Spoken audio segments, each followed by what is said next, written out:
Hello everyone, कैसे हैं आप सभी। स्वागत है आप सभी का आपके अपने यूट्यूब चैनल बीरे स्टडी पॉइंट पर।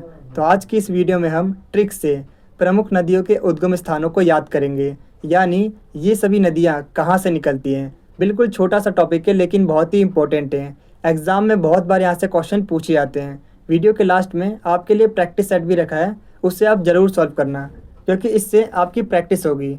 और अगर आपके एग्ज़ाम में इस टॉपिक से कोई भी क्वेश्चन आएगा तो आप उसका आंसर इजीली दे पाओगे। तो चलिए वीडियो को स्टार्ट करते हैं।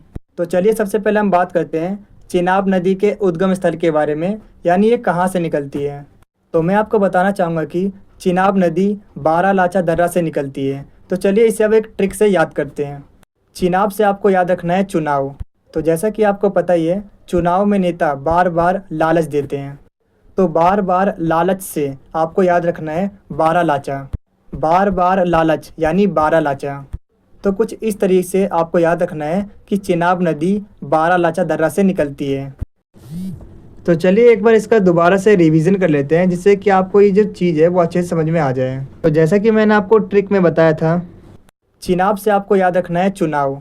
तो जैसा कि आपको पता ही है, चुनाव में नेता बार बार लालच देते हैं। तो बार बार लालच से आपको याद रखना है बारालाचा। बार बार लालच यानी बारालाचा।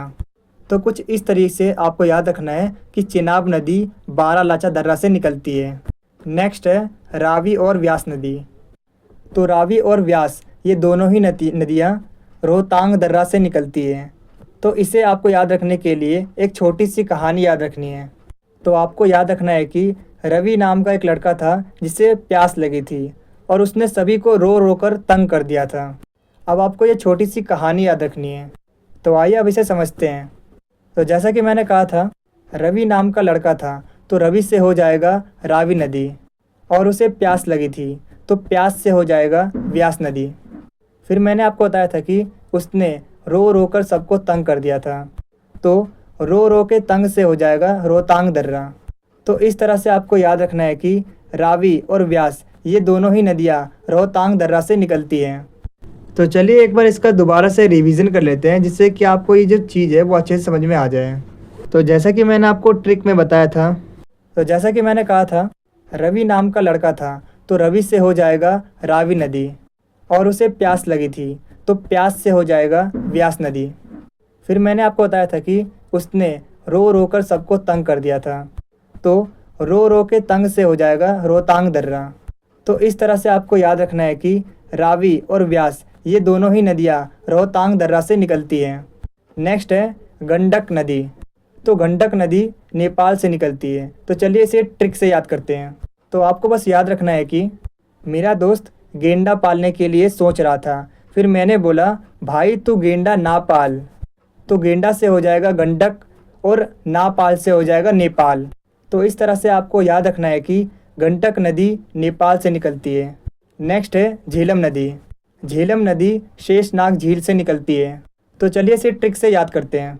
तो दोस्तों, जैसा कि आपको पता ही है, शेषनाग का जहर कोई नहीं झेल सकता। तो शेषनाग से हो जाएगा शेषनाग झील, और झेल से हो जाएगा झेलम नदी। तो इस तरह से आपको याद रखना है कि झेलम नदी शेषनाग झील से निकलती है। नेक्स्ट है सिंधु और ब्रह्मपुत्र नदी। तो मैं आपको बता दूं कि सिंधु और ब्रह्मपुत्र ये दोनों ही नदियाँ मानसरोवर झील से निकलती हैं। तो चलिए इसे अब ट्रिक से याद करते हैं। सिंधु से आपको याद रखना है साधु, और ब्रह्मपुत्र से आपको याद रखना है ब्राह्मण।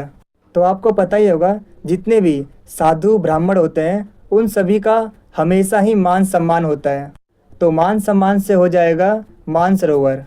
तो इस तरह से आपको याद रखना है कि सिंधु और ब्रह्मपुत्र ये दोनों ही नदियाँ मानसरोवर झील से निकलती हैं। तो चलिए एक बार इसका दोबारा से रिवीजन कर लेते हैं, जिससे कि आपको ये जो चीज़ है वो अच्छे से समझ में आ जाए।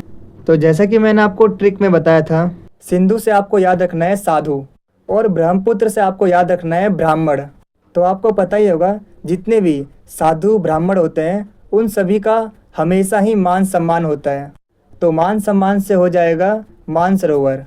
तो इस तरह से आपको याद रखना है कि सिंधु और ब्रह्मपुत्र ये दोनों ही नदियाँ मानसरोवर झील से निकलती हैं। नेक्स्ट है नर्मदा और सोन नदी। तो नर्मदा और सोन ये दोनों ही नदियाँ अमरकंटक की पहाड़ियों से निकलती हैं। तो चलिए अब इसे ट्रिक से याद करते हैं। तो आपको बस इतना याद रखना है कि जो असली मर्द होते हैं उनका नाम इतिहास में स्वर्ण अक्षरों से लिखा जाता है और वे हमेशा ही अमर हो जाते हैं। तो मर्द से हो जाएगा नर्मदा। फिर मैंने आपको बताया था कि उसका नाम स्वर्ण अक्षरों से लिखा जाता है, तो स्वर्ण से आपको याद रखना है सोन नदी।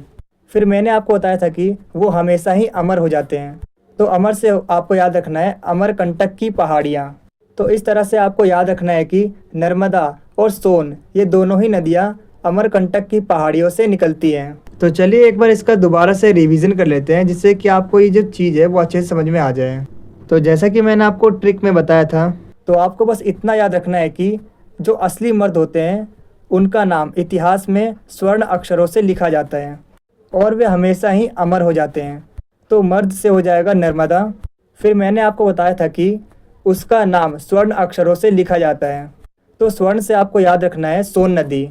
फिर मैंने आपको बताया था कि वो हमेशा ही अमर हो जाते हैं, तो अमर से आपको याद रखना है अमरकंटक की पहाड़ियाँ। तो इस तरह से आपको याद रखना है कि नर्मदा और सोन ये दोनों ही नदियाँ अमरकंटक की पहाड़ियों से निकलती हैं। नेक्स्ट है कृष्णा नदी। तो कृष्णा नदी महाबलेश्वर से निकलती है। तो जैसा कि आपको पता ही है कि हमारे श्री कृष्ण कितने बलशाली थे, तो श्री कृष्ण से आपको याद रखना है कृष्णा नदी, और महाबली से आपको याद रखना है महाबलेश्वर। तो कुछ इस तरीके से आपको याद रखना है कि कृष्णा नदी महाबलेश्वर से निकलती है। नेक्स्ट है गोदावरी नदी। तो गोदावरी नदी त्र्यंबकेश्वर से निकलती है। तो इसे याद रखने के लिए आपको बस इतना याद करना है कि मेरे पास 3 गोदाम हैं।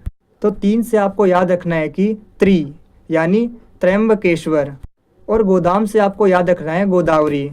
तो इस तरीके से आपको याद रखना है कि गोदावरी नदी त्र्यंबकेश्वर से निकलती है।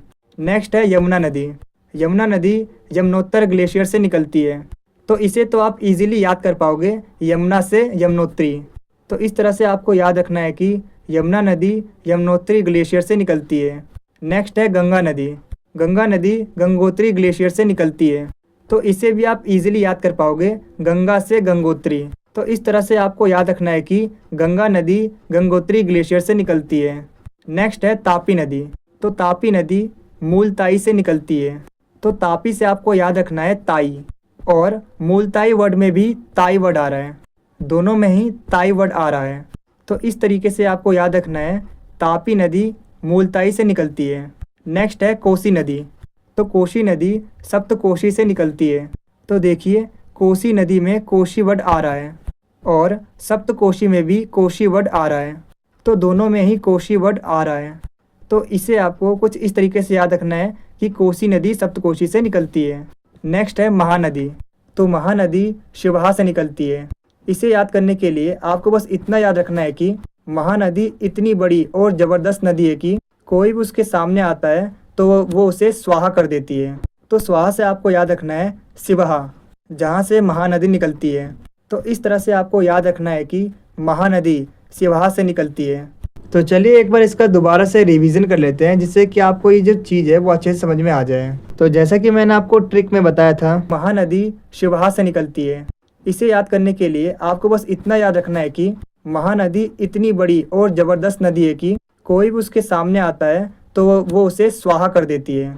तो स्वाहा से आपको याद रखना है शिवहा, जहाँ से महानदी निकलती है। तो इस तरह से आपको याद रखना है कि महानदी शिवहा से निकलती है। नेक्स्ट है लूनी नदी। तो लूनी नदी नाग पहाड़ से निकलती है। तो नाग पहाड़ से आपको याद रखना है ऐसा पहाड़ जिस पर नाग ही नाग रहते हैं, और अगर आप वहाँ जाएंगे तो आपको नाग काट लेंगे और आपका खून ही खून निकलेगा और आप लहूलुहान हो जाओगे। तो लहूलुहान से हो जाएगा लूनी नदी, जो कि नाग पहाड़ी से निकलती है। तो कुछ इस तरीके से आपको याद रखना है। नेक्स्ट है यागसी नदी। तो यागसी नदी तिब्बत के पठार से निकलती है।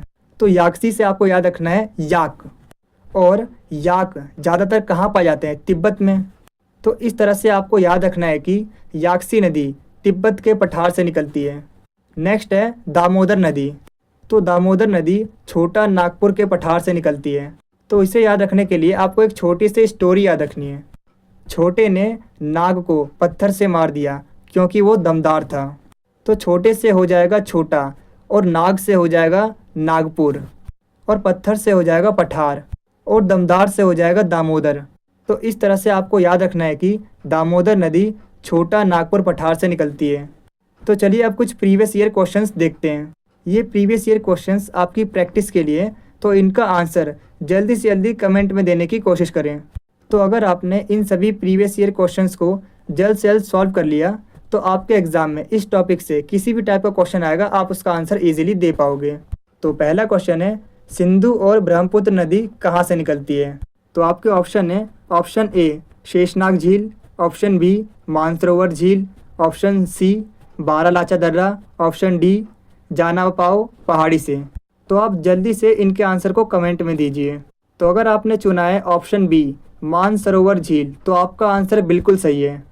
तो जैसा कि मैंने आपको ट्रिक में बताया था, सिंधु से आपको याद रखना है साधु और ब्रह्मपुत्र से आपको याद रखना है ब्राह्मण। तो आपको पता ही होगा जितने भी साधु ब्राह्मण होते हैं उन सभी का हमेशा ही मान सम्मान होता है। तो मान सम्मान से हो जाएगा मानसरोवर। तो इस तरह से आपको याद रखना है कि सिंधु और ब्रह्मपुत्र ये दोनों ही नदियाँ मानसरोवर झील से निकलती हैं। दूसरा क्वेश्चन है, चेनाब नदी कहाँ से निकलती है? ऑप्शन ए रोहतांग दर्रा, option B Nainital, option C Baralacha दर्रा और ऑप्शन डी शेषनाग झील। आप जल्दी से इसका आंसर कमेंट में दीजिए। तो अगर आपने चुना है ऑप्शन सी बारालाचा दर्रा, तो आपका आंसर बिल्कुल सही है। तो जैसा कि मैंने आपको ट्रिक में बताया था, चिनाब से आपको याद रखना है चुनाव। तो जैसा कि आपको पता ही है, चुनाव में नेता बार बार लालच देते हैं। तो बार बार लालच से आपको याद रखना है बारालाचा। बार बार लालच यानी बारालाचा। तो कुछ इस तरीके से आपको याद रखना है कि चेनाब नदी बारालाचा दर्रा से निकलती है। तीसरा क्वेश्चन है, झेलम झील कहाँ से निकलती है? ऑप्शन ए शेषनाग झील, ऑप्शन बी मानसरोवर झील, ऑप्शन सी बारालाचा दर्रा और ऑप्शन डी राक्षस्थल। तो आप इसका आंसर जल्दी से कमेंट में दीजिए। तो अगर आपने चुना है ऑप्शन ए शेषनाग झील, तो आपका आंसर बिल्कुल सही है। तो जैसा कि मैंने आपको ट्रिक में बताया था, जैसा कि आपको पता ही है, शेषनाग का जहर कोई नहीं झेल सकता। तो शेषनाग से हो जाएगा शेषनाग झील और झेल से हो जाएगा झेलम नदी। तो इस तरह से आपको याद रखना है कि झेलम नदी शेषनाग झील से निकलती है। चौथा क्वेश्चन है, रावी और व्यास नदी कहाँ से निकलती है? ऑप्शन ए रोहतांग दर्रा, ऑप्शन बी नागपुर का पठार, ऑप्शन सी मानसरोवर झील और ऑप्शन डी शेषनाग झील। आप जल्दी से इसका आंसर कमेंट में दीजिए। तो अगर आपने चुना है ऑप्शन ए रोहतांग दर्रा, तो आपका आंसर बिल्कुल सही है। तो जैसा कि मैंने आपको ट्रिक में बताया था, रवि नाम का एक लड़का था जिसे प्यास लगी थी और उसने सभी को रो रो कर तंग कर दिया था। अब आपको ये छोटी सी कहानी याद रखनी है। तो आइए अब इसे समझते हैं। तो जैसा कि मैंने कहा था, रवि नाम का लड़का था, तो रवि से हो जाएगा रावी नदी और उसे प्यास लगी थी, तो प्यास से हो जाएगा व्यास नदी। फिर मैंने आपको बताया था कि उसने रो रो कर सबको तंग कर दिया था, तो रो रो के तंग से हो जाएगा रोहतांग दर्रा।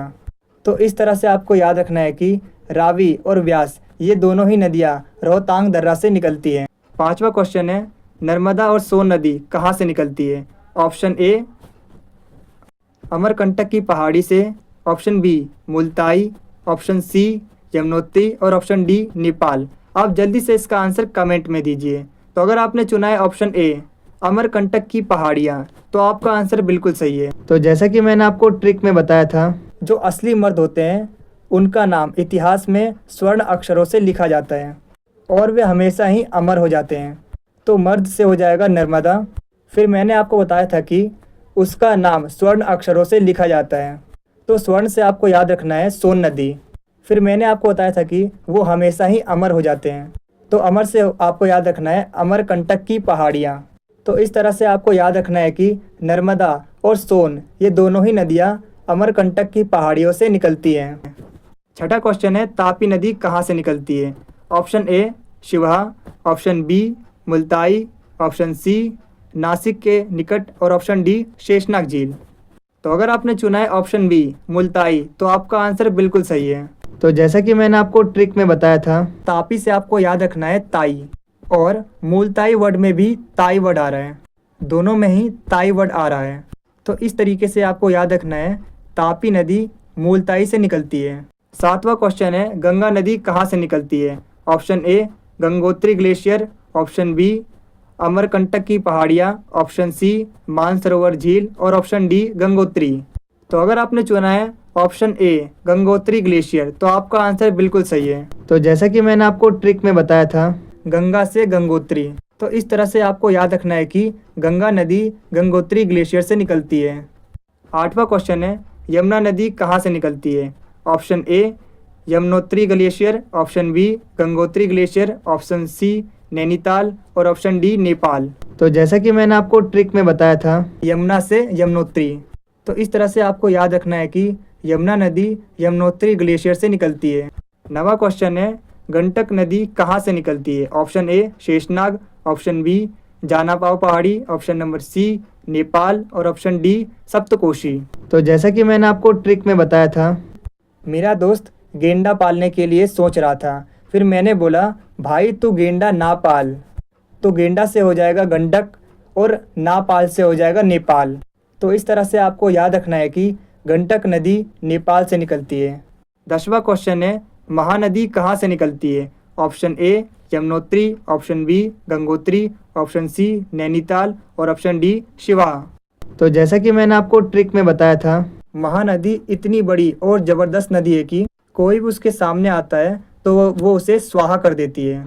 तो स्वाहा से आपको याद रखना है सिवहा, जहाँ से महानदी निकलती है। तो इस तरह से आपको याद रखना है कि महानदी सिवहा से निकलती है। तो आप मुझे कमेंट सेक्शन में बताइए आपने कितने क्वेश्चंस के आंसर सही किए। तो आज की वीडियो में बस इतना ही, मिलते हैं आपसे अगली वीडियो में। Thanks for watching this video.